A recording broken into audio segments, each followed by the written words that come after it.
versus J.D. Vance on the Republican side.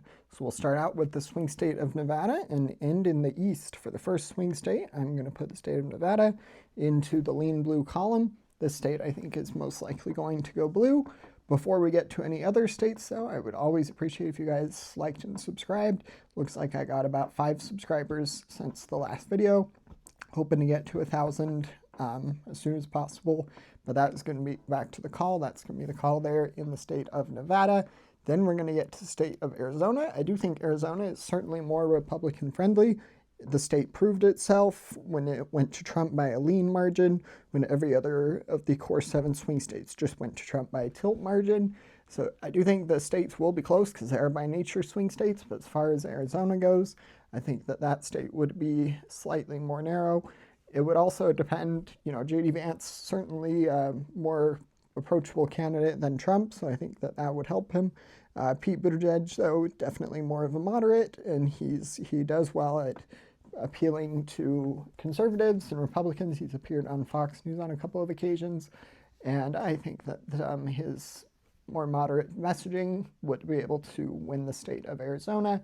I should also note that before we go through any other states, Democrats are largely favored to win in 2028, according to the betting markets. This is just the betting market for the entire presidency. Now, it is important to note that we're still quite a ways out until the presidential election in 2028, so I take this with a grain of salt, but Democrats are favored to win the presidency at the moment, and I think that that will be the call there in the state of Arizona. Then we're going to get to the district in the Omaha region. This is a somewhat of a blue dot and a red C in the red wall. It's kind of the only really chance Democrats have at winning an electoral college vote. So I think that would be a district in the lean blue margin. Kamala Harris was even able to win it in 2024. So I think if she can do that in an election year that was really bad for Democrats, in general, I think that the district can go blue by a more significant margin with what I would argue is a better Democratic candidate in Pete Buttigieg. And then we're going to head down to the other half of the Sun Belt. We're going to start with the state of North Carolina. North Carolina, I think, would be close. For now, I think I would call it for the Republican J.D. Vance. That's going to be the first bit of good news for the Republicans. And then we get to the state of Georgia. I'm going to do a split call prediction on that one. I do think it would be narrow. It is going to be a swing state, like I said with the other ones. But Georgia has seen very favorable election results for Democrats since 2024. In 2024, the state went red on the presidential level.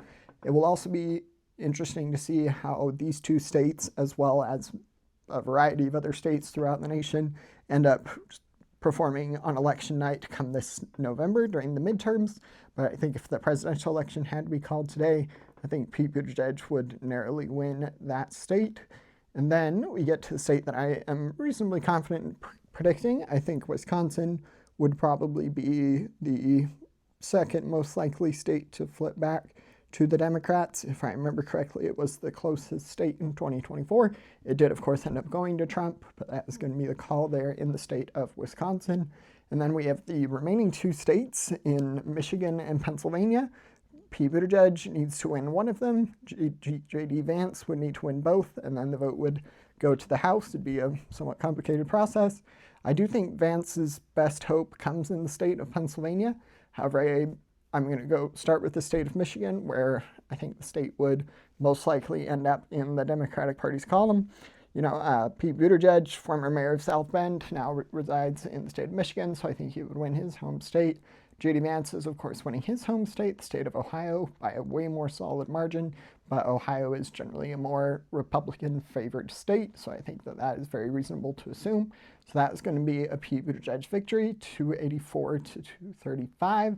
And then we have the state of Pennsylvania. Like I said, the state really could go either way, but I do think if generally the 3 Rust Belt states vote together, they did that for quite a few of the last few elections, so I think that the state will end up in the tilt blue column.